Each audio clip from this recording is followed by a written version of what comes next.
சரீரமும் you can never go hand in hand with flesh. அது பரவாயில்ல, ரெண்டு பேரும் பங்காளியா மாறவே மாட்டாங்க. என்னைக்கு இருந்தாலும் ஒண்ணு இன்னொரு காப்பு வச்சுட்டு எது எதுக்கு ஆப்பு வைக்க போகுதுன்னு நீங்க தீர்மானிக்கலாம். மாம்சம் ஆவிக்கு ஆப்பு வச்சுட்டு நீங்க படுத்துருவீங்க. ஆனால் ஆவினால் மாம்சத்தின் கிரியைகளை நீங்கள் அழித்தால் நீங்க ஜெயிச்சிருவீங்க. நான் விரும்புறேன் நல்லதை செய்ய ஆவிதான் பலன்.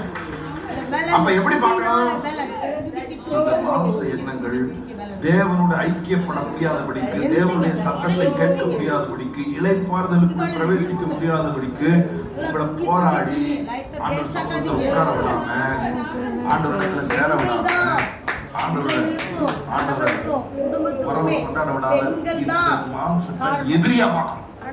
எப்படி பார்க்கணும்? எதிரியா பாருங்க. ஆவியானவரே உதவி செய்யுங்க. எதிரியா பாருங்க சொல்லுங்க. பக்கத்துல யாரும் சொல்றாங்க எதிரியா பாருங்க. பிரியமானவர்களே, the moment you realize you will become weak. நீங்கள் இதை கண்டுபிடித்தாலே எதிரியை பார்த்தாலே ஜெயிச்சிருவீங்க. தூக்கம் வருதா? அடக்கித்தான் ஆக வேண்டும். நீதியை கேட்க விடாதபடிக்கு, சமூகத்தில் வரவிடாதபடிக்கு அங்கே பாருங்கள். உங்களை வாழ விடாதபடிக்கு, உங்களை திசை திருப்புகிற எல்லாமே எதிரிதான். தேவனிடத்துல சேராதபடிக்கு நடுவில் வருகிற எல்லாமே விக்கிரகம் தான்.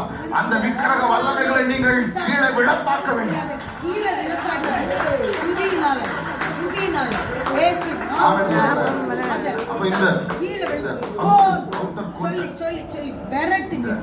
மாம்ச மண்டலத்தை மேற்கொள்வதற்கு நமக்கு கர்த்தர் கொடுக்கிற ஆயுதம் துதி. கொஞ்ச நாள் right now you put your flesh, your physical realm to rest. Your physical realm is at rest. அடுத்தது பிசாசு நம்ம ஜீவனை சுருட்டி கொண்டு என்னது? பரிசுத்த ஸ்தலம். அதுதான் அவனுடைய இந்த இடத்தை இளைப்பாற கொண்டு போய் இளைப்பாறுது. இது ஈஸி கிடையாது, இது ரொம்ப கஷ்டம். இது எப்படி எவ்வளவு கஷ்டம்னா, நான் ஒரு வீடியோ பார்த்தேன். Mind is otherwise called as the monkey mind. மங்கி பாத்தீங்களா? நீங்க பாத்தீங்க குற்றாலம் போனவர்கள் பார்த்து அது வாய் எப்பவுமே அது ஏதாவது பேசிட்டே பாட்டு பாடுறேன், ஏதாவது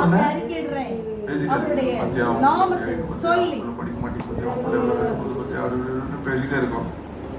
உங்க பிள்ளையுடைய எண்ணத்தை விட்டுட்டு அடுத்த பத்தி அவனுக்கு இவ்வளவு தேவை இருக்கு, பத்தி பணம் தேவை, இந்த பணத்தை வச்சு என்ன செய்ய போற, யார்கிட்ட அதுல இருந்து கொஞ்ச நேரத்துல பத்தி அவனுக்கு இப்படி அவன் பேரை குறைஞ்சு இந்த புத்தி